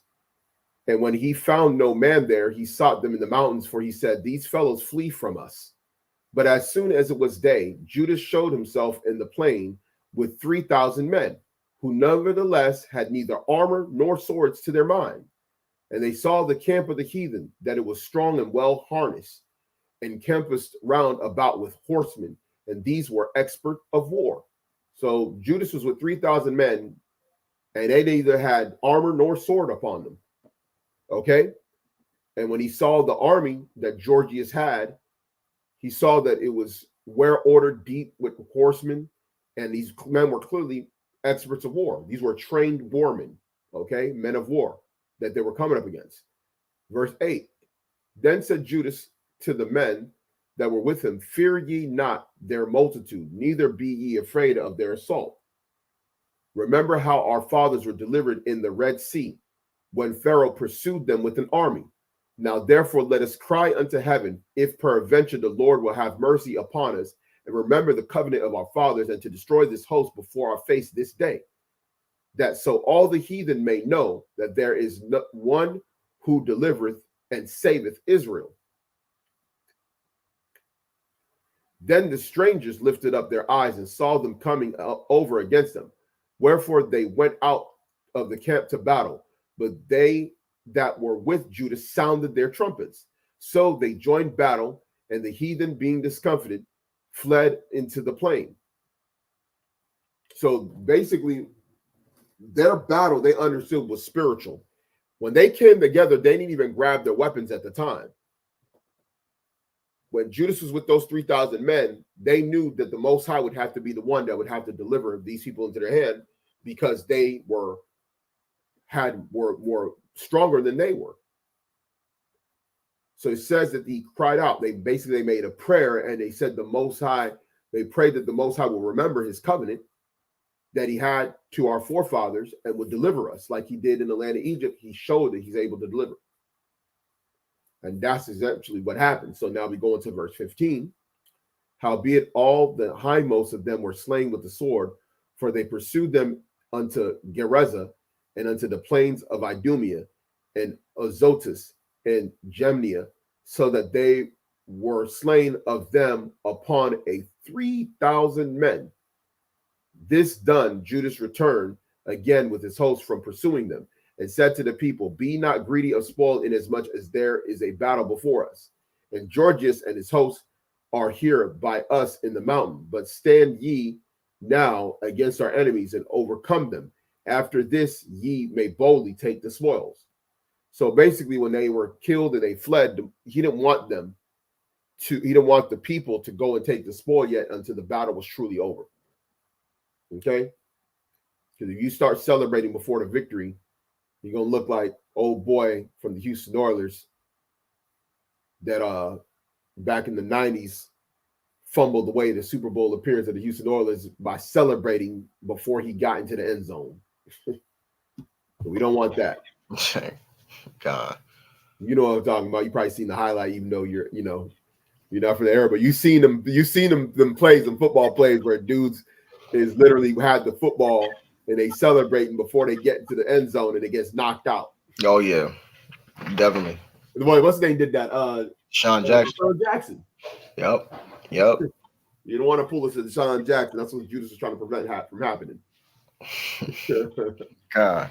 All right. So it says here, verse 19, as Judas was yet speaking these words, there appeared a part of them looking out of the mountain, who, when they perceived that the Jews had put their host to flight and were burning the tent, for the smoke had been seen and declared what was done, when therefore they perceived these things, they were sore afraid, and seeing also the host of Judas in the plain ready to fight, they fled every one into the land of strangers.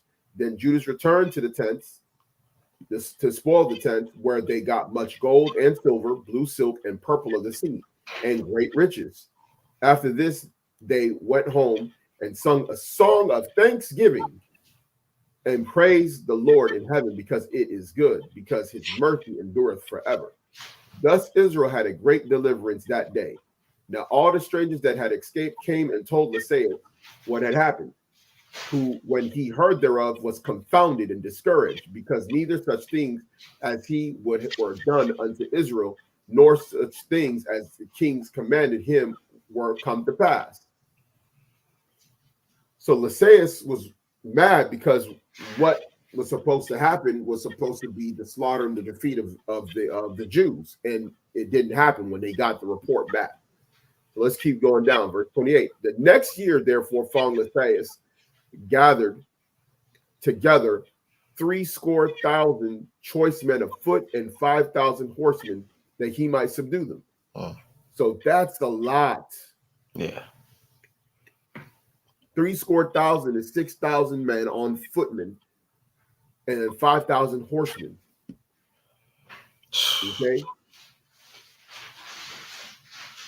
No, actually more than that. I'm tripping.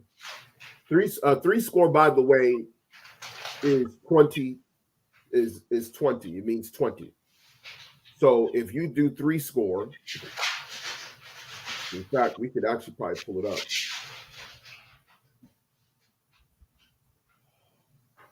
Okay. So 3 score means 60. So 60,000. So each score is basically 20. When it's 3 times 20, it's 60. That's where you get the word 3 score. So he pulled up 60,000 men on foot and 5,000 horsemen. That's, I don't think you understand how deep that is. Like, even in today's standards, that's deep. The population of the world was nowhere near what it was back then. So that's like equivalent to like having like probably like a 500,000 man army in today's, that's going to war, like going to a place to war. See, people are saying when you see these wars happening, like the U.S. invading, they're not actually having 60,000 men in the field of battle.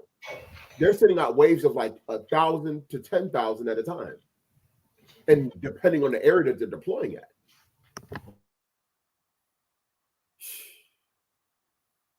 So he raised up a big army. He basically took a full year to build up a massive army. So let's see what happened. Verse 29. So they came into Idumea and pitched their tents at Bashura, and Judas met them with 10,000 men. So they had 60,000 men on foot and 5,000 men on horses. And Judas only had 10,000 men with him.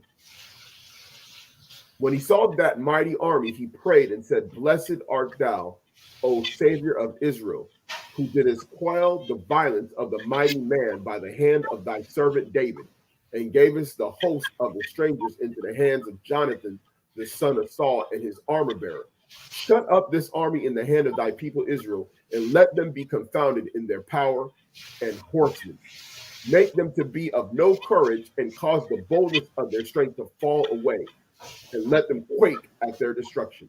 Cast them down with the sword of them that love thee, and let all those that know thy name praise thee with thanksgiving. So they joined battle, and there were slain of the host of Lytaeus about 5,000 men. Even before them, they were they slain. So you see how the prayer that Judas made, he tied it to what the Most High has done for our people in the past. And this is very important for you, brothers and sisters. When tribulation and the time comes, and the time of Jacob's trouble, call to mind to the Most High in prayer in the name of Yahweh Shai what he had done for our people in time past, and name those events of him doing those things. The Most High likes when you remind him of what he's done for our forefathers in time past by delivering them. That's why you've seen an example of him bringing up these things in time past. The Red Sea, us being delivered out of Egypt. And then later on in the same chapter, he talks about David and Jonathan. Did it for them, do it for us. Khan. You follow me, Akim? You got anything to say, Ak? Nah, Khan, that's it. That's Sirach. So I back that up. Sirach 2 and 10. This is one of my favorite precepts, actually. Sirach 2 and 10. Look at the generations of old. I'll let you get there.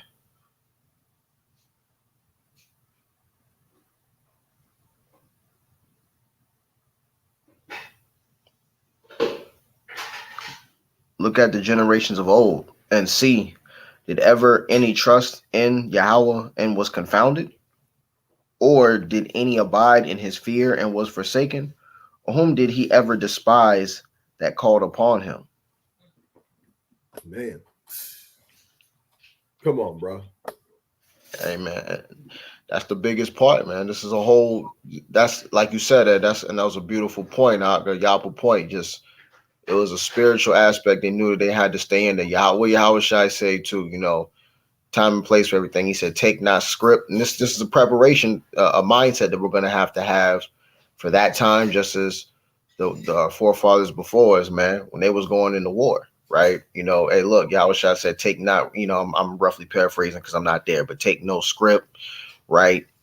Basically, take nothing with you, man. The Most High is going to clothe you with what you need, the spiritual aspect, and physically too, because everything you seek is righteousness. He'll get you what you need, but he'll give you everything that's necessary. If you just have your faith in him, you put your trust in him. During those times, if they could do that, during those times, right, of wars, of going into war against being severely outnumbered. And yes, the number actually means the number that the Bible is stating. It's not like some exaggeration. Yep. The Most High was really giving the power to our people to overcome. And you have to think, why would he not? That just even magnifies his name even more. That glorifies him even more by dealing with the numbers, the beating the number game, right? Just shows you how truly powerful the Most High really is. And that's the mentality we have to make sure we keep, that no matter what happens, because even the elect gonna fight. They're gonna be outnumbered, but the quality versus quantity is what's being dealt. Con. Yeah. And we read verse 11 as well. I thought about that, so that's even further confirmation for Yahweh is full of compassion and mercy, long suffering and very pitiful, and forgiveth sins and saveth in the time of affliction. Come on. Come on now. Yep. So he saveth in the time of affliction. Yep. Man. And that's what we're talking about. We already showed the affliction, and we showed the Most High saves in the time of affliction. He shows that he's able to do that. So go ahead and go back, and let's get to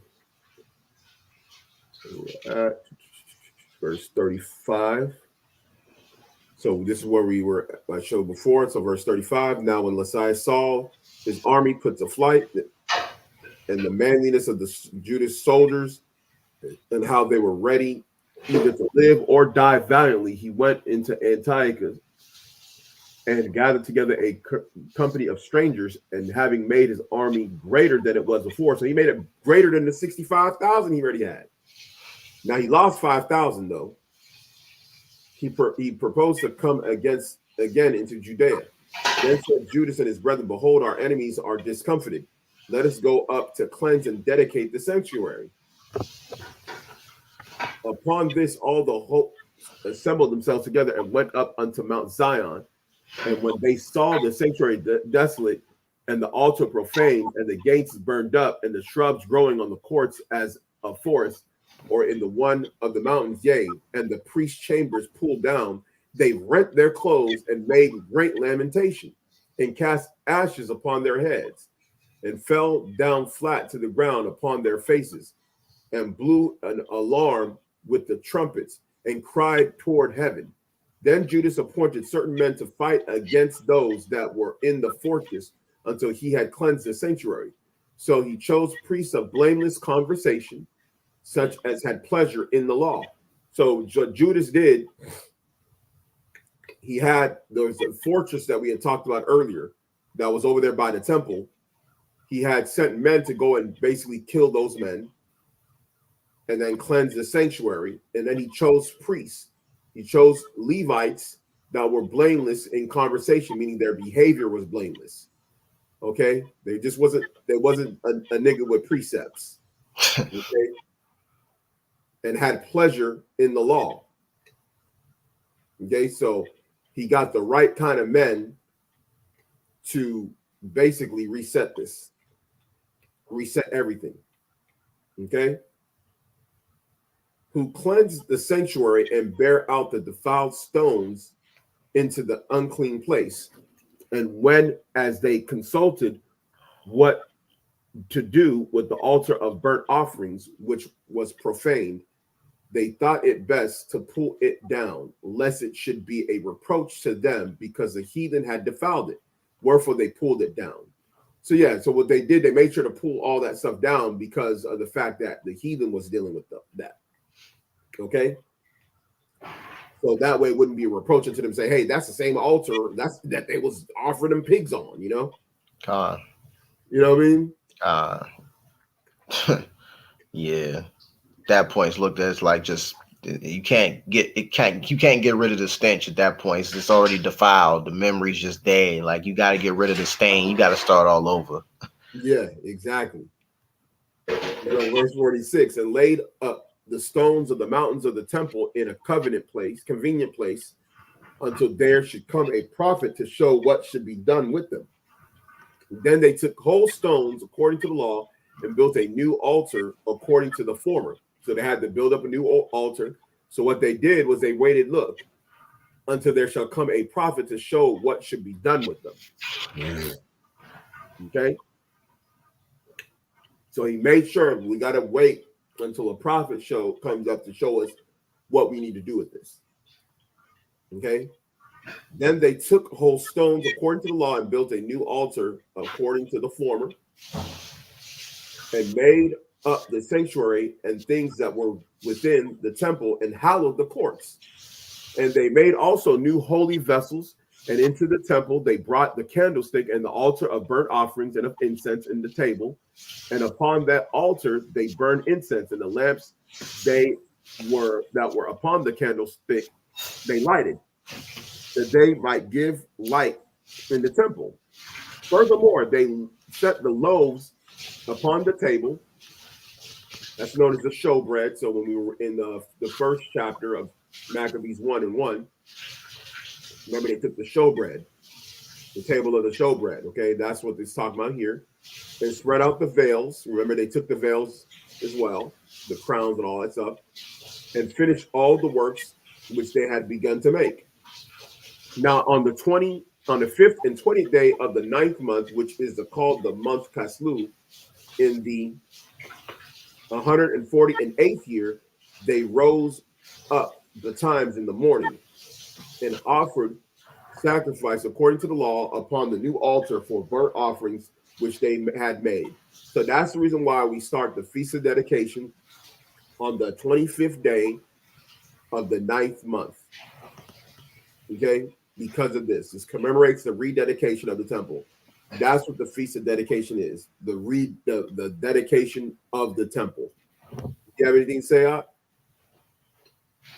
Nah, that's just what it is. Let me no, you continue. I'm gonna pull this priest up real quick too. Okay. Um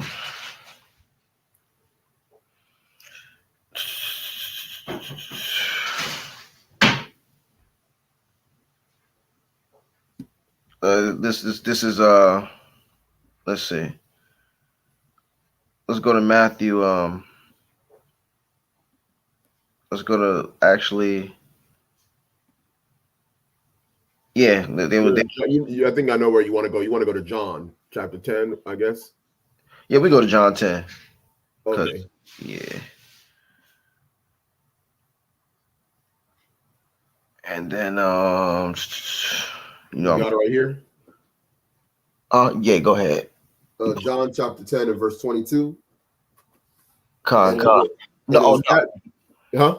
Actually, nah, I wasn't gonna go there, but I'm not. But go ahead. You brought it out. That shows in the sense that it was going on. So go ahead. Yeah, this is John chapter 10 and verse 22, and it was at Jerusalem the feast of dedication, and it was winter. Okay, and the feast of dedication is only found in the Apocrypha. So no Christian can actually prove otherwise that what that feast of dedication was. And if you go here, okay, as you can see, all right, this is the feast of dedication. Okay, and the word in there is actually a compound word. All right, basically to make new or to rededicate, because the word in there, kainos, this is the word kainos in the Greek, which means new. It says kainia. So eng kainia, okay, which is to what? To make new or to rededicate. And it tells you here that word in the Greek means the feast of dedication. And you see here, if you people that want to throw away the Apocrypha, Yahweh Shai kept the feast of dedication.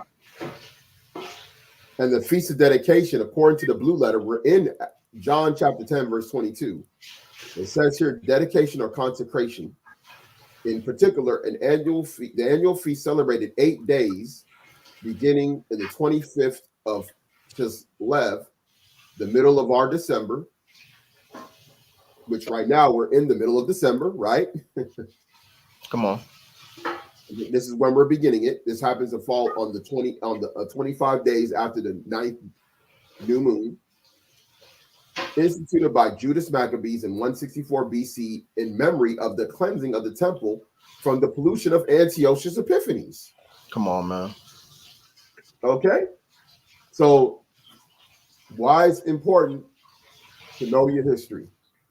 Because Christians read the book of John all the time, and they don't, every time that comes up, they don't know what it's talking about. Nope.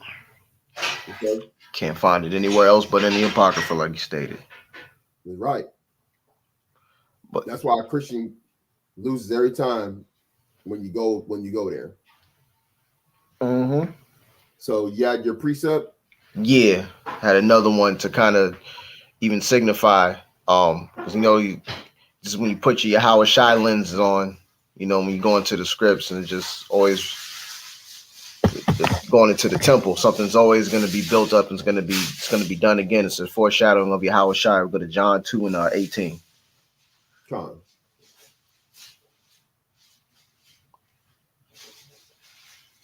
So you said John 2 and 18? Con.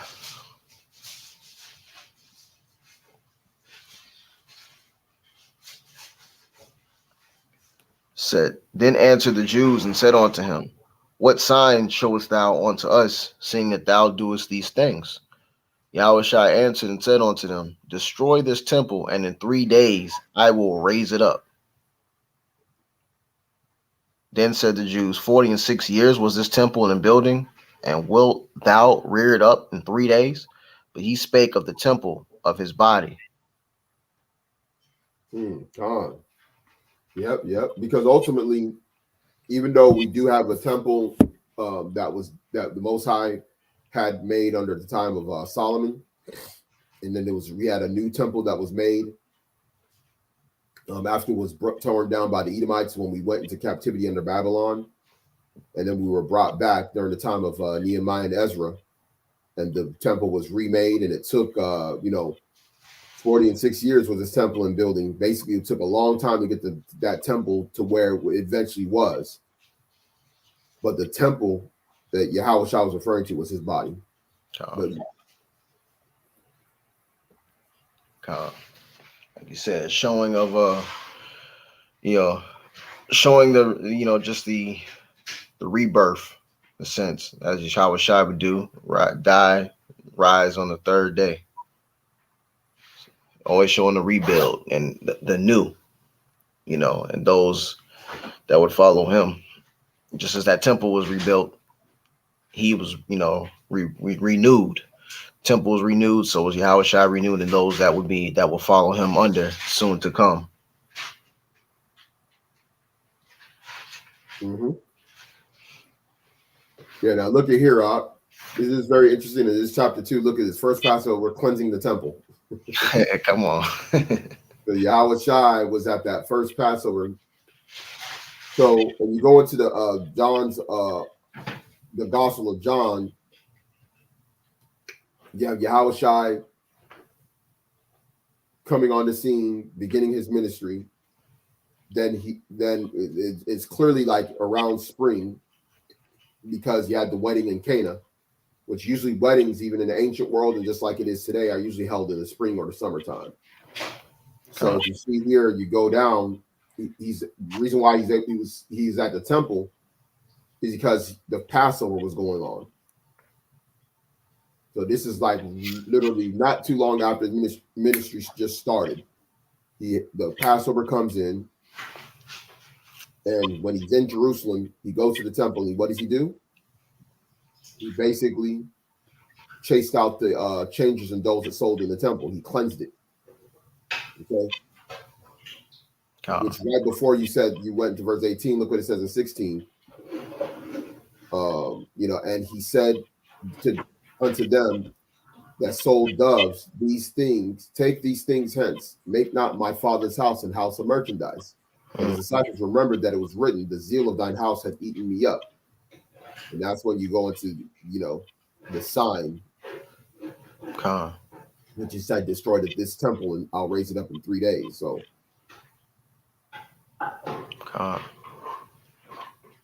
if you think about that, we'll go into another day. But we're pretty much almost done, Akim. So bear with us. Some of y'all brothers that may have fallen asleep, or maybe it's too late where y'all at. You can catch us on a replay. And if you have any questions, feel free to put it inside the video in the comment section as well. So now we're going to go ahead and go to the 53rd verse.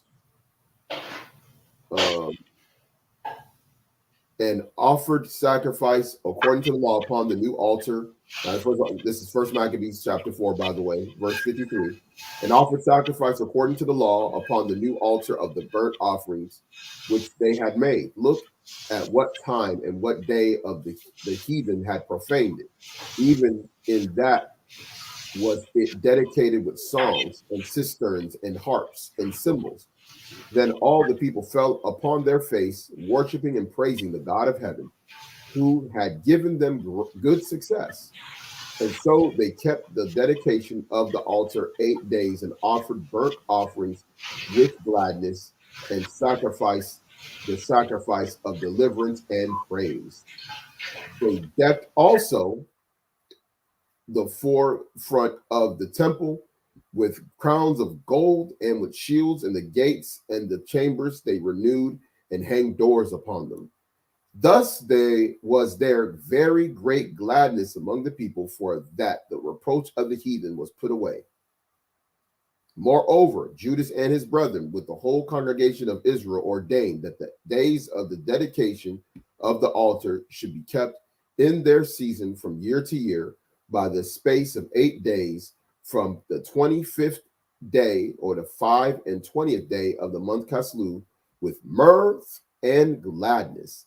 At that time also they built up the Mount Sion with high walls and strong towers round about, lest the Gentiles should come and tread it down as they had done before.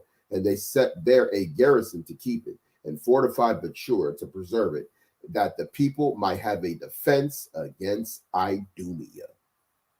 Meaning, so that they may have a defense against Edom, because that's who was doing it. Come on. And the Edomites. Edomites. Okay. Georgius, Lysias were Edomites. They were not the sons of Japhet. This is where it's a cold cut for Christians when they talk about who the Greeks and the Romans were. So right there, they did it so they would have against Idumea, which is a Greek way of saying Edom. Come on. You have anything to add on this? Nah, man. Other than it's a beautiful, again, this is a foreshadow of things to come. And of course, Yahweh Shai's rule will be even greater. They felt, there was a sense of maybe a little sense of exhilaration, or like you said, relief, gladness, as it stated, and mirth, to rebuild, what was destroyed by the enemies. And it'll be done again under Yahweh Shai, and even greater certain. Now, unlike that, right, there won't be any worry about having to have a defense against Idumea. At that point, they'll be treaded upon. The enemies will be on this footstool. Mm-hmm. So it's a beautiful thing that we, to observe this and to continue to go and keep pushing, man. That's what we have to look forward to. Like our forefathers, if they felt that glad, imagine, how we could potentially feel, being in that moment. That it'll be times that. That's right, man. Yeah, exactly, and that's this is something that they got delivered from, but we know that our people eventually fell after this. But in their generation they received deliverance, and the next deliverance that we'll get will be for forever deliverance and everlasting salvation, world without end. So no more of the reproach of the heathen will be upon our people. And we what we do with this feast of dedication, one of the important reasons why we have to celebrate it with mirth and gladness, is because we want to basically show gratitude to the Most High. Okay, even though we're in captivity, like it tells you in the law that while we're in captivity we shall call to mind what? The blessing and the curse, right? So right now we're calling to mind the blessing. We're in the land of our captivity, we're calling to mind the blessing. Yes, we're called to mind the curses, but we need to also call to mind the blessing. Because by us calling to mind the blessing, we are showing gratitude to the Most High, even though we are yet this day in our captivity. And the Most High is pleased with that. So in these 8 days that we are in this, think highly and gladly upon, the Most High and our forefathers who were part of this deliverance, and also think about meditate on the Most High being able to do this even more miraculously again for our people in the times to come. Okay, so what we're doing, we're showing gratitude to the Most High by keeping this feast for 8 days. Talk to your brothers. You know, listen to some music. The brothers got music. Azariah got some music. We're gonna be jamming to some music. The brother Azariah's music. You can jam some of your old school tunes. Your little barbecue music if you want to as well while you eating. We're talking about how the Most High didn't deliver us from these Edomites in that time. God. Eat some of your favorite meals as well. Also, remember you can also give gifts. So you brothers and sisters that maybe live near one another, gift card. Go out somewhere, maybe pay for a meal. Y'all go get something to eat. Any small gift or whatever that you want to give to a brother or sister. This is the time to do it because this is an 8-day celebration in which we would give gifts and be glad. Okay. This is actually is better than what any Christmas would be. If you're in a Ashkenazi Jewish family, they would be giving gifts 8 days. But us being paupers, poor people, we're not going to be able to probably do as much as they would. But in the kingdom, we'll be able to give great gifts to one another. And I know this because I knew a dude. His name. I'm not gonna say his full name, but his name was Andy. I'm not gonna say his last name. His name is Andy. I grew up with him. He was a so-called Jew. And when Hanukkah came, okay, which means dedication, by the way, Hanukkah. That's what it means in the Hebrew. Is Hanukkah means dedication. He would get gifts all 8 days, man. Super Nintendo, Sega Genesis. You know what I'm saying? Dang, yeah, shoot. BMX bikes, remote control cars. You're getting it all. You getting that good stuff, man. Yeah, he had bread. He had a nice little crib. He was getting real deal gifts, man. He was getting gifts every day. Okay. So their stuff was and here I am, not knowing, you know what I mean, that I'm the real Jew and he wasn't the whole time. God. And this guy's keeping what people call Hanukkah 8 days and getting all these gifts. Man, today I got this. He come to school the next day and talk about how he got a BMX bikes today and the next day and this, that. And we're like, man, how are you getting a gift every day? He said, oh, it's Hanukkah. Come on, man. Yeah.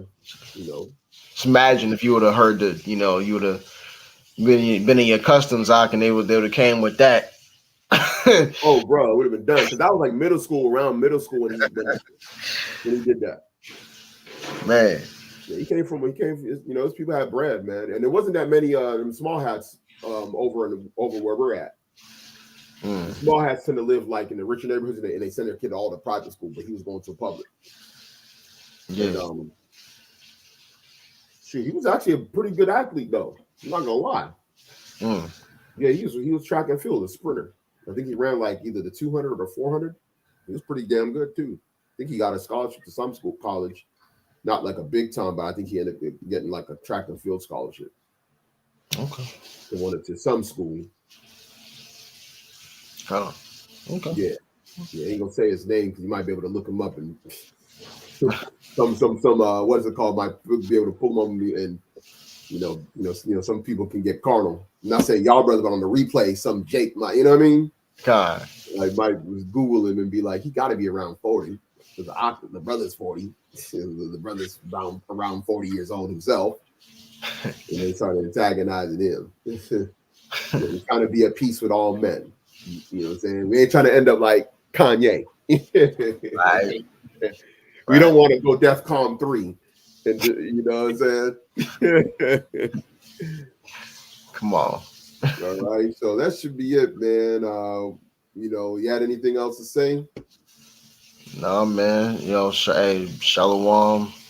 Yahweh Shem Yahshua Barakatah to the brethren that stopped on. Shalom to any brothers and sisters that tuned in. You know, and we're just gonna, enjoy this feast of dedication, meditate like you mentioned, Doc, and all praise to Yahweh Shem Yahushua. Khan. All praise to y'all, Bashem Y'all Shai. Y'all enjoy y'all's feast of dedication.